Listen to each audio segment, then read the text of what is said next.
João capítulo 2. Já falei? Pronto. Apóstolo João, capítulo 2, versículo 1.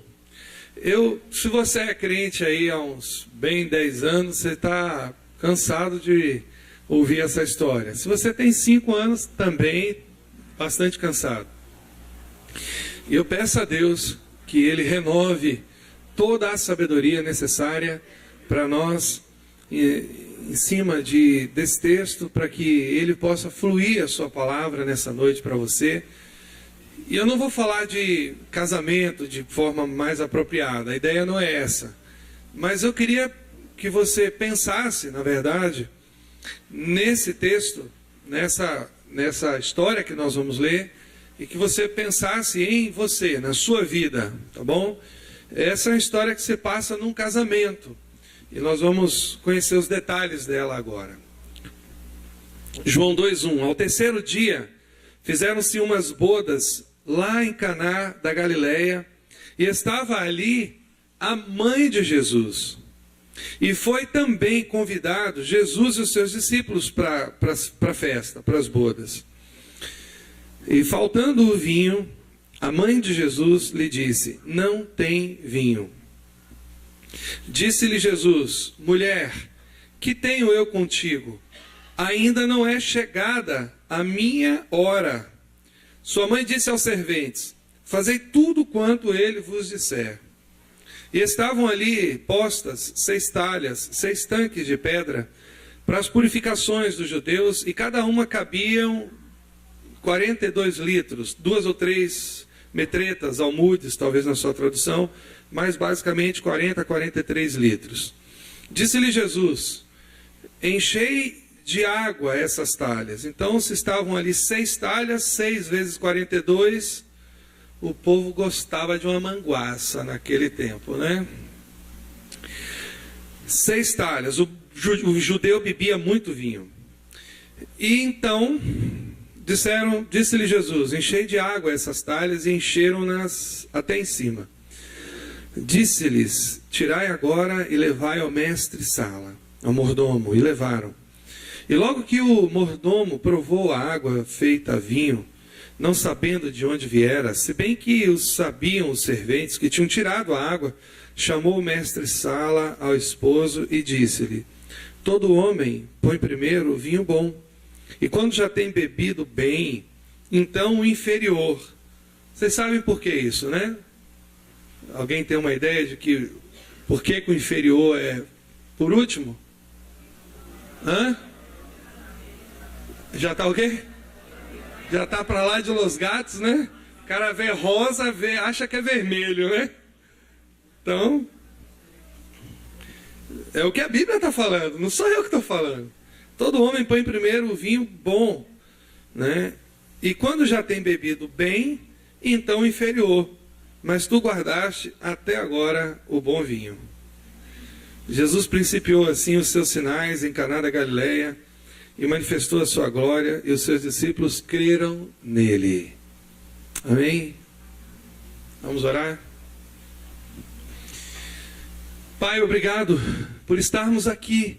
Obrigado porque o Senhor nos trouxe nesse lugar. Obrigado porque o Senhor permitiu que chegássemos aqui para receber uma porção da Tua palavra, que vai mudar a nossa vida, que vai trazer revelação, alegria, paz para nós.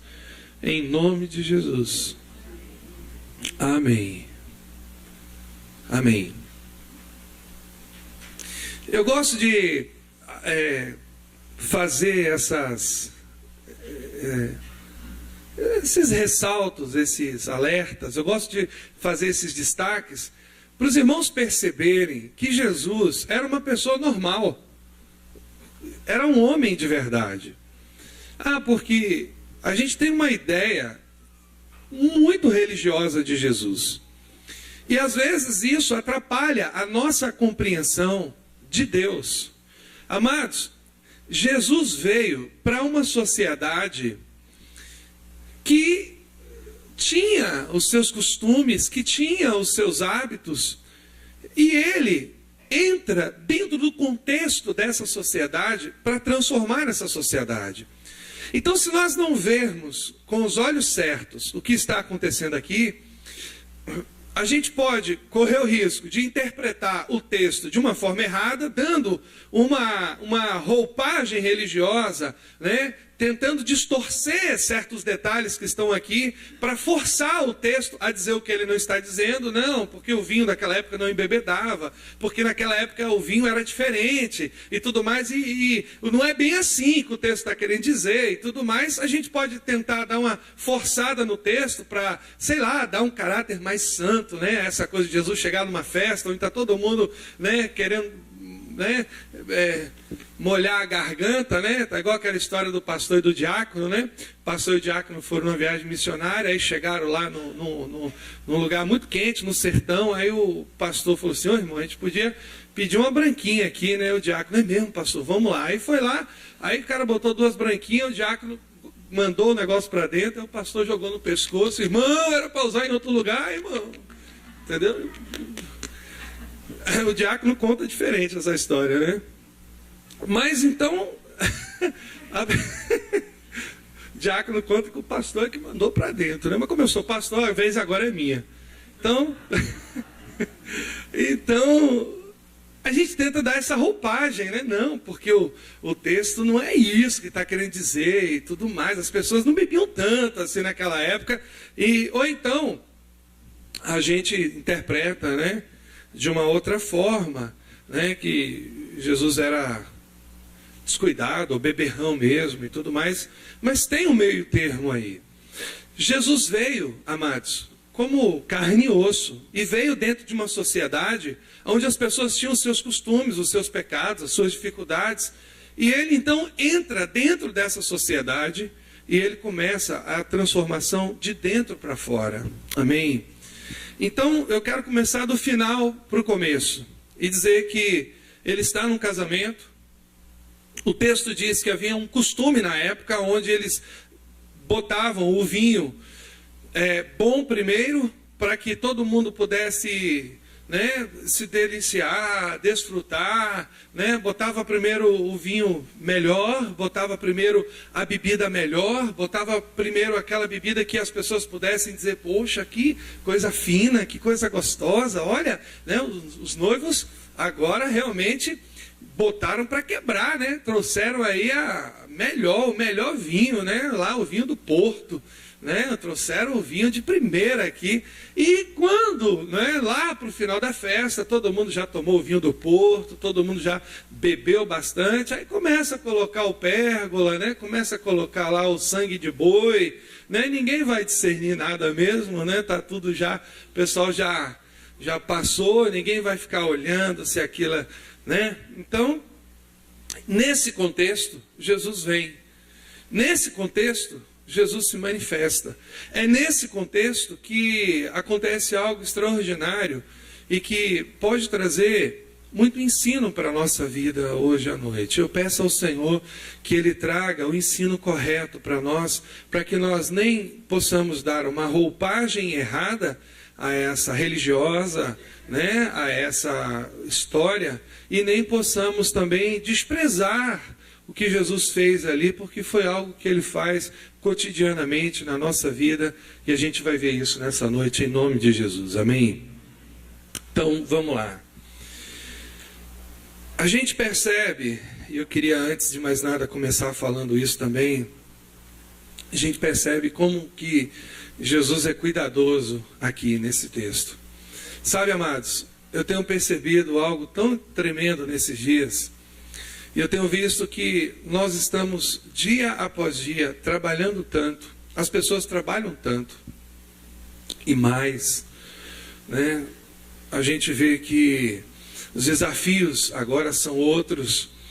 A pessoa trabalha porque ela quer uma moradia melhor, ela trabalha um pouco mais porque ela quer colocar o filho numa escola melhor, ela trabalha um pouquinho mais porque ela quer ter um carrinho novo, um carrinho melhor, quer comer uma coisinha diferente, quer ter uma qualidade de vida, e trabalha muito E eu tenho percebido uma coisa interessante, que é o início daquilo que eu queria falar nessa noite. Você já percebeu que você trabalha para ter, para ganhar, para conquistar? E você já percebeu que quando Deus trabalha, Ele trabalha para te dar? A gente trabalha para ganhar, mas Deus trabalha para nos dar. A dinâmica do trabalho de Deus é diferente. Amém? A dinâmica do trabalho de Deus é totalmente diferente da dinâmica do nosso trabalho. A gente trabalha pra caramba e trabalha muito, e a gente está tentando ganhar e conquistar e ganhar o nosso pão de cada dia. E quando Deus trabalha, Ele trabalha para nos abençoar, Ele trabalha para nos dar, Ele trabalha para nos suprir, Ele trabalha para nos transformar. E eu queria que você pensasse hoje à noite na sua vida, em um casamento com Deus, não no seu casamento. Eu não queria falar dentro do contexto da relação conjugal hoje, mas eu queria falar dentro de um contexto diferente. E eu queria que você pudesse abrir o seu coração para aquilo que está acontecendo aqui nesse texto e aquilo que pode acontecer na nossa vida, na relação com Deus. A gente percebe algumas coisas importantes aqui. E uma delas, ou a primeira delas, é que esse homem, Jesus, ele havia sido convidado para o casamento. Eu não sei se ele foi convidado por Maria. Maria parece que era uma pessoa envolvida de alguma forma com os noivos, porque em algum momento ela percebe a necessidade daquele casamento e ela vai até Jesus. E a gente vê aqui que o texto diz que Jesus foi convidado e os seus discípulos para as bodas. Talvez foi até por isso que acabou o vinho, né? Aqueles homens comiam tanto, bebiam tanto. Crente tem uma fama de comer, que é um negócio terrível. Eu estou me controlando, viu, irmãos? Eu estou perdendo, já perdi 6 quilos. Verdade. Já perdi 6 quilos. Então, essa fama vem, de muito tempo. Aqueles homens bebiam. Já pensou 12 beberrões na festa? Imagine, 12 sujeitos, e eles começam a beber. Ah, que vinho maravilhoso, gostoso. Pronto, acaba o vinho. E agora? E agora acontece algo extraordinário. Vem cá, Vivi, me ajuda aqui. Você pode imaginar o que está acontecendo ali? Imagine que eu sou Jesus, né? Ele era mais bonito do que eu, com certeza. Mas imagine que eu sou Jesus e essa mulher aqui é Maria. E aí, a cena é mais ou menos essa aqui. Começa a me empurrar, Maria, vai. Peraí, mulher. Mulher agoniada. Se Jesus fosse baiano, ele disse, oxi, mulher agoniada, calma, eu vou fazer. Calma. Sente lá. Foi mais ou menos assim a cena. Sabe, amados? A cena é mais ou menos essa. Maria está atrás de Jesus, sabe, dando aquela cutucada nele, vai lá. Ela conhecia o potencial do filho. Ela sabia quem era aquele homem, ela sabia que ele podia fazer algo ali para suprir aquela necessidade. Ela conhece ele desde pequenininho, afinal de contas nasceu dela, né? Veio dela, nasceu daquela mulher. Então ela sabia exatamente quem estava ali naquela festa e que bom que ele estava ali. Ela começa a dar aquele empurrãozinho, sabe, em Jesus, vai lá, olha, Jesus, faz alguma coisa. Jesus, e ela fala isso, olha aqui, faltando vinho, a mãe de Jesus lhe disse, não tem vinho. E aí ele diz assim, mulher, deixa de ser agoniada, calma, oxi, calma, deixa a mulher vexada. Ele fala mais ou menos isso. Olha, ei, não é chegada a minha hora, calma. E é interessante a reação de Maria, né? A reação de Maria, sua mãe disse aos serventes, fazei tudo quanto ele vos disser. Isso fala algo importante para nós. Isso fala algo importante para mim, para você. É normal. É absolutamente normal, em algum momento da nossa vida, nós termos necessidade de alguma coisa. Por mais que você trabalhe, por mais que você lute, por mais que você corra atrás das coisas, mas nem tudo é comprado, nem tudo é ganho, né, por meio do dinheiro. Então, em algum momento da nossa vida, podemos passar alguma situação, ou por falta de planejamento, como aconteceu aqui com esse casamento. Esse casal, essas bodas, esse casal mesmo, essas pessoas nunca imaginaram que no início da festa, no decorrer da festa, o vinho ia acabar. Imagine você dando uma festa na sua casa, né, comemorando alguma coisa importante. Aí lá, logo no iniciozinho, chega o pastor Paulo com a comitiva da igreja e aí acaba o salgadinho tudo. Como é que você não vai ficar? Vai Paulo, Márcio, deixa eu ver mais aqui alguém. Beijo, Glauco. Chegando, os irmãozinhos comigo uma onça. Já pensou? Chega pastor Paulo, irmão Márcio, irmão Glauco, irmão Beijo. Quem mais aí? Chega lá, a turma, acaba o salgadinho. É sério, gente, como é que a gente não fica? A pessoa chega, olha, acabou tudo. Sim, mas tá chegando gente aí, mas acabou, não tem mais nada. Imagine a dificuldade, o constrangimento. Agora você pensa nisso dentro do contexto da sua vida, porque o que Jesus está fazendo aqui é um ensino importante para nós. Pensa nisso no contexto da sua vida, né? Você passando por algum momento na sua vida, as coisas fluindo, caminhando bem, mas de repente chega um momento onde falta, de repente, saúde emocional. Passando por um problema psicológico, por uma luta, uma necessidade. Amados, a gente convive com pessoas que estão bem, que estão caminhando bem, e de repente elas passam por alguma dificuldade emocional. Eu lembro de um tempo da minha vida, a gente de férias, e um amigo ligou, ele falou, poxa Paulo, eu estou passando por uma dificuldade, ele ligou chorando e pedindo ajuda, dizendo, eu não sei o que está acontecendo comigo, eu só fico chorando, eu fico só pelos cantos, chorando, angustiado, e eu resolvi um psicólogo, me ajude aí. E eu falei, venha para cá, vamos juntos, eu vou com você, a gente vai resolver isso aí, vamos buscar uma solução para isso. Imagina, pessoa caminhando bem, de repente começa a faltar saúde emocional. E a pessoa precisa, né, há uma necessidade né, da sua alma, uma questão emocional, de repente, que precisa de ser resolvida, precisa ser suprida. Ou então, dentro do próprio casamento, de repente, alguma necessidade, alguma situação, a necessidade de ajuste, de correção, né? uma necessidade que aparece, uma coisa que você não estava planejando, de repente uma surpresa desagradável, um problema se instala, né? Uma questão na relação, um problema que começa a surgir na relação, no casamento, e você então tem uma necessidade, uma falta se instala, aparece. A pessoa que está, de repente, caminhando bem, trabalhando, progredindo no seu trabalho, de repente se vê diante de umas dores e começa a ir no médico, e aí começa a receber alguns diagnósticos estranhos, e o médico, olha, a gente tem que fazer aí uns exames, uma biópsia, e começa então né, levantar algumas suspeitas e algumas coisas, e de repente aparece uma necessidade, né, de fazer um tratamento, uma situação mais apurada, mais delicada. Foi uma necessidade que apareceu. E aqui eu vejo uma coisa importante. Eu vejo algo importante. Às vezes, a gente vê, algumas pessoas veem a atitude de Maria como alguma coisa inapropriada. Eu não. Eu vejo a atitude de uma pessoa que provavelmente está envolvida com os noivos e que conhece o potencial do filho e que então ela começa a mover, né, a se mover naquele ambiente para ver a solução fluir. E de repente eu vejo pessoas assim também. Já percebeu?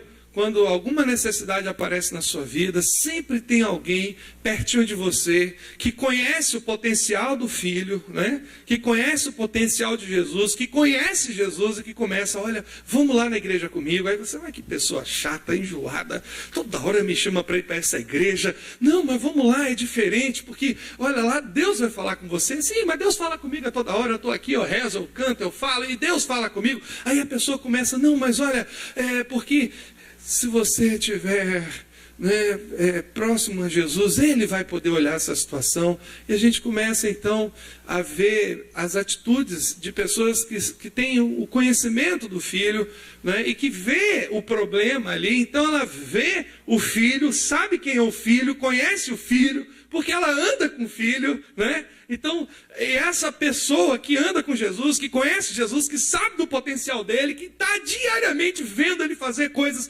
tremendas, maravilhosas, incríveis, começa a dizer para você, olha, né, vamos lá, vamos buscar Jesus. E aqui também eu vejo uma outra situação, de pessoas que estão buscando a Deus. E é interessante que, às vezes, a gente fala com Deus, a gente busca a Deus, a gente clama ao Senhor, e a gente, às vezes, se sente até uma pessoa chata. Uma vez alguém chegou para mim, pastor, será que eu estou importunando Deus? Porque eu estou pedindo tanto a Ele uma coisa, eu estou falando tanto.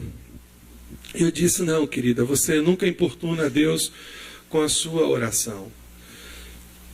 E o que está acontecendo aqui?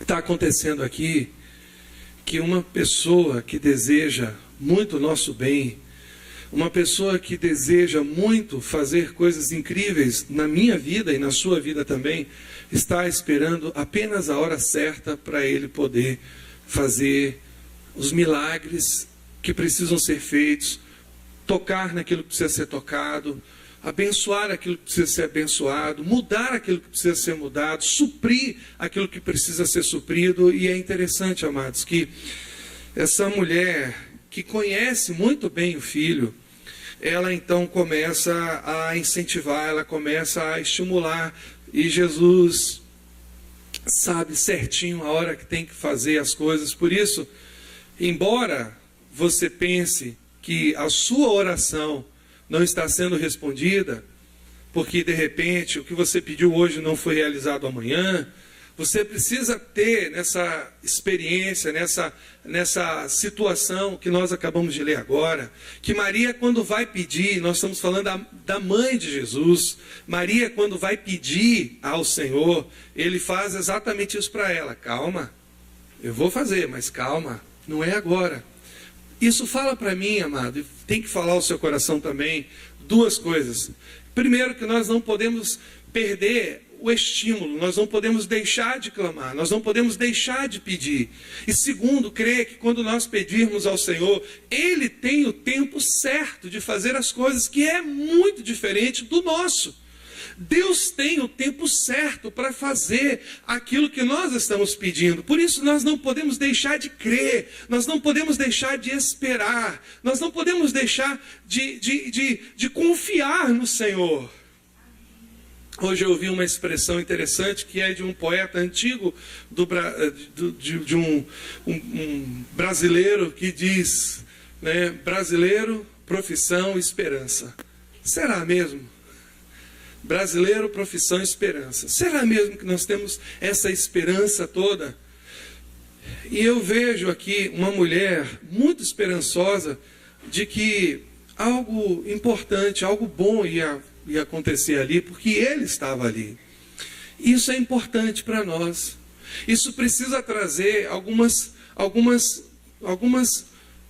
questões no nosso coração. Isso precisa trazer algumas convicções no nosso coração. Sabe, amados, eu acho que isso é uma verdade muito grande. Se você está próximo a alguém, é mais fácil pedir ajuda quando nós estamos próximos. Por isso eu acredito que é importante nós termos Jesus sempre próximo a gente. É importante nós termos Jesus sempre próximo às nossas necessidades. É importante termos Jesus sempre próximo às nossas questões, à nossa vida. Porque, amados, é mais fácil pedir ajuda a alguém que está próximo do que a alguém que está distante. Ah, pastor, mas Deus está em todo lugar. Deus ouve todas as coisas. É bem verdade que Deus está em todo lugar. Mas se você for próximo dele e ele estiver próximo a você, a ajuda é mais rápido, a ajuda vem mais rápida. É mais fácil pedir ajuda. É mais fácil, amados, é mais fácil. Maria tinha uma convicção tão grande no coração daquela mulher, que ela não mandou os discípulos comprarem mais vinho, ela não saiu desesperada na festa, juntando os restos, né, que estavam ali, porque algum talvez pudesse ter bebido demais e ficou a metade no copo, então vamos juntar um pouco aqui, um pouco ali, né, vamos ver se lá no fundo da casa não tem alguma coisa guardada. Ela não estava, amados, se preocupando com isso, mas ela foi exatamente na fonte, ela foi exatamente naquele que poderia e pode resolver toda necessidade, toda falta, tudo aquilo que a gente precisa. Então é importante a gente pensar nisso, porque às vezes a falta na nossa vida se configura como uma necessidade de saúde. A falta na nossa vida pode se configurar como uma necessidade de provisão financeira. A falta na nossa vida pode se configurar numa necessidade de ajuste na nossa relação conjugal, mas também pode se configurar como uma necessidade de saúde emocional, como eu falei mais cedo. Um pouco antes. E se ele estiver aqui com a gente vai olhar para ele, vai identificá-lo e vai pedir ajuda.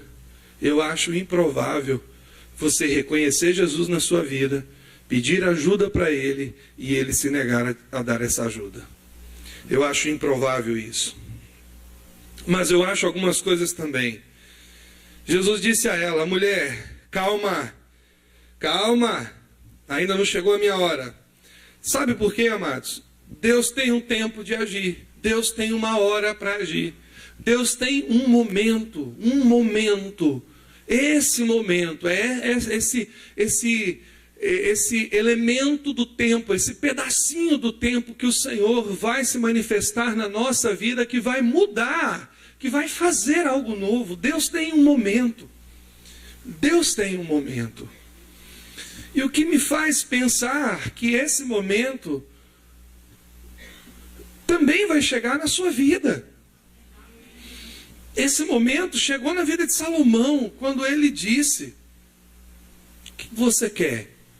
O que você precisa? E Salomão: eu preciso de uma coisa só. Eu só preciso de sabedoria para governar, para administrar, para conduzir esse povo, porque é muito numeroso, é muito grande. Eu preciso disso. E é engraçado que Deus fala com ele assim: olha, porque você não pediu a vida dos teus inimigos, porque você não pediu riquezas, porque você não pediu isso, não pediu aquilo, você pediu sabedoria. Eu vou te dar sabedoria. Não vai existir na terra um homem como você, mas eu vou te dar bens, riquezas, você vai prosperar, eu vou te dar saúde, eu vou te dar tudo o que um homem pode receber de Deus.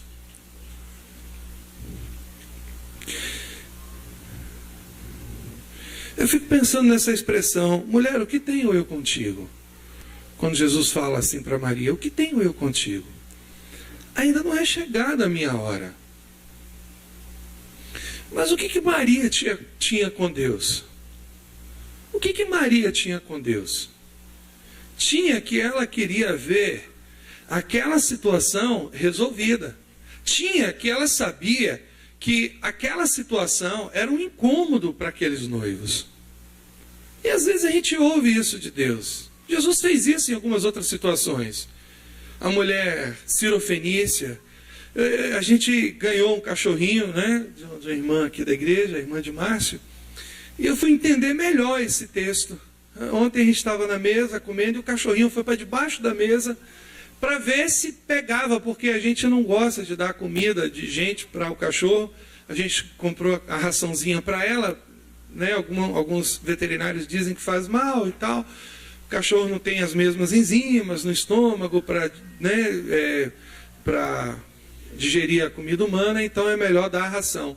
Mas sabe que essa situação de ter um cachorrinho me fez entender melhor aquele texto daquela mulher cirofenícia que vem até Jesus dizendo que tinha uma filha que estava terrivelmente, miseravelmente, a expressão que ela usa é miseravelmente endemoniada. Ela chega diante de Jesus, Jesus olha para ela e diz assim: mulher, não é conveniente pegar os pães, o pão dos cachorrinhos e dar para os filhos, dos filhos e dar para os cachorrinhos. Eu inventi aquela coisa. Não é bom pegar o pão dos filhos e dar para os cachorrinhos. E eu fico lá, eu estou lá agora, a gente quando senta na mesa para comer, o nome da cachorrinha é Mel, né? Ela vem para debaixo da mesa e fica ali, a gente fica ali olhando, e ela fica só na expectativa realmente de cair uma migalhazinha. Quando cai uma migalha, ela já pula em cima, já abocanha, é meu e ninguém tasca.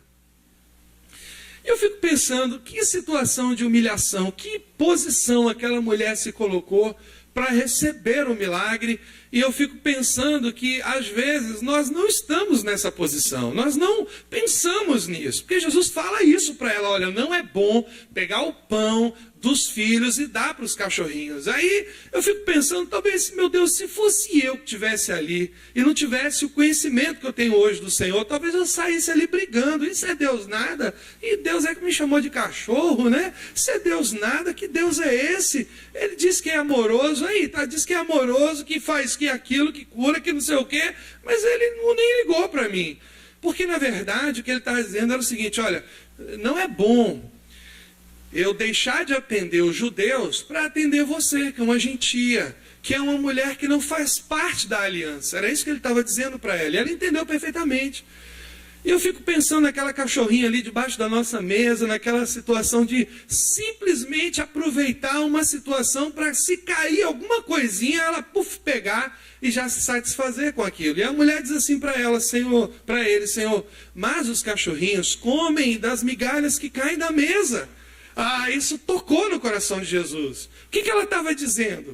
O que ela de fato disse para ele? O que realmente estava acontecendo?